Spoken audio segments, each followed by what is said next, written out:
Ayan o, nag-ikot-ikot, inikutan lang tayo. Baka sige nagtawaran sa radyo ba, no? Walang tao sa maliit. Bumilis na ng barko. Bumilis na nga, kaya basta tayo ay. Pinaalis nga lang tayo. Ha? China, hindi ay. Hindi, China ay puti yan at saka pula. Sugod sa radyo. Ha? Sugod sa radyo. Oo. Tay. Tay. This is Philippine fishing boat. Good morning. Good morning. This is Chinese warship. Your present position Natulisan daw is sila. military base area. For your safety, please alter your course to Aye. north. No. After sailing 10 nautical miles, you can resume your course. Over. Medyo ko yung nasabtan siya. Sila. Ito mga China, mga panistorya. Ha? Understand? Chinese gani? Chinese. China siya. Chinese warship. This is Philippine fishing boat. Manglawak daw sa Tinola, Nor. Chinese warship pala yun. China warship na. China daw, China sila. Fish boat, Julius. This is Chinese warship calling over. Go ahead, sir, go ahead. Captain, alter your course and go 180, 180. After sailing 10 nautical miles, you can resume your course. Ahead of you, this area is our military exercise. For your safety, you can go 180, 180. After sailing 10 nautical miles, you can resume your course. Over. Ay. Hello? 180 nautical miles, sir. Yes, 180, 180. After sailing 10 nautical miles, you can resume your course. Over. Okay, sir, kopya.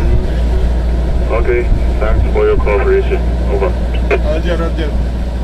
Parumbuhin kami ng 180 degrees south, tapos 10 biyahe. Kasi dito daw sa area na to ay military exercise daw.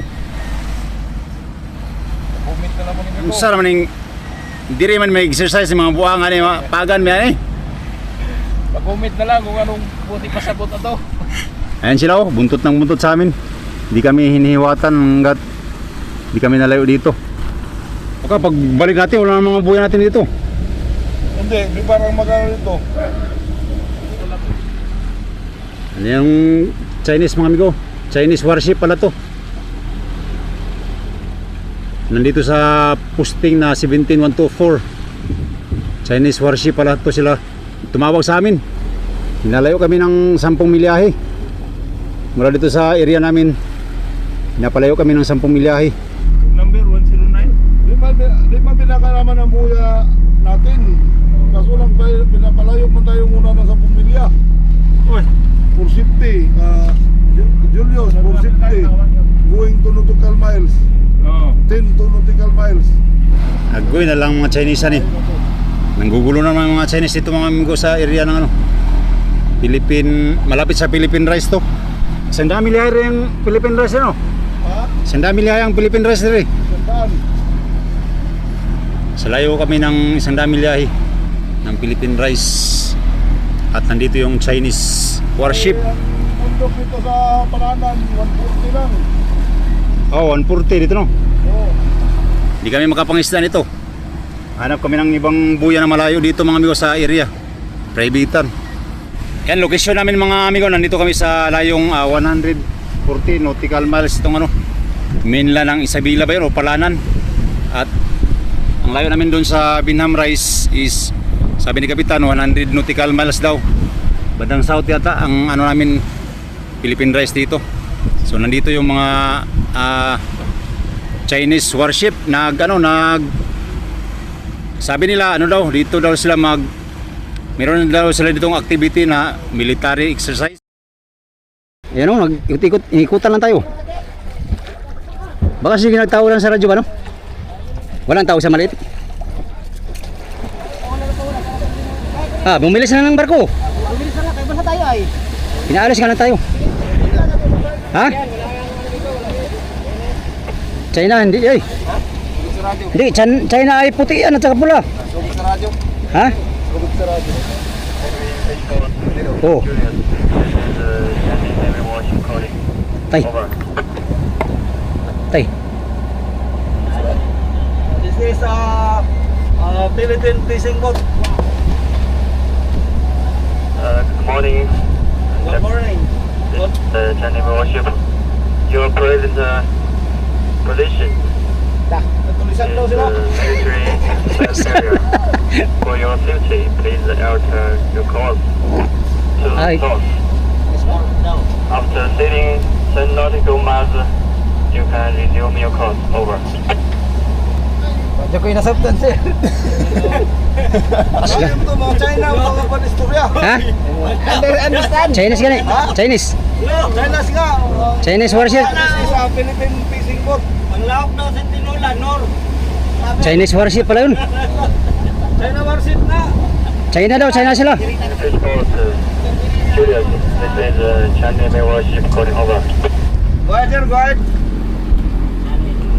Captain, alter your course and go 180, 180. After sailing 10 nautical miles, you can resume your course. Ahead of you, this area is our military exercise. For your safety,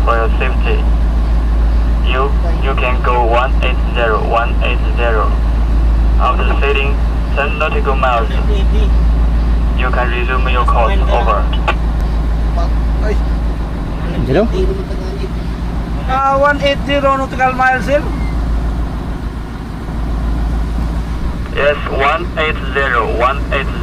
After sailing 10 nautical miles, you can resume your course. Over. Okay, sir. Kopya. Okay, thanks for your cooperation. Over. Roger, Roger. Parumbuhin kami ng 180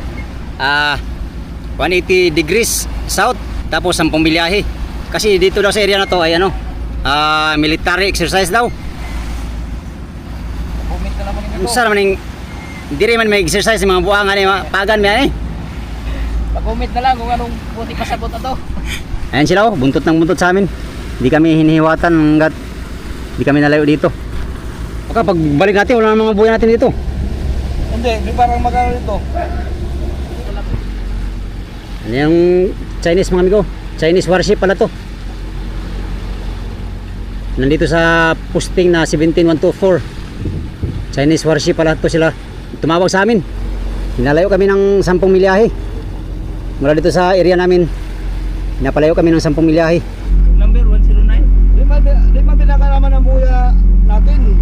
Kaso lang tayo, pinapalayo man tayo muna ng 10 milya. Uy. For safety. Julius, for safety. Going to nautical miles. Oo. 10 to nautical miles.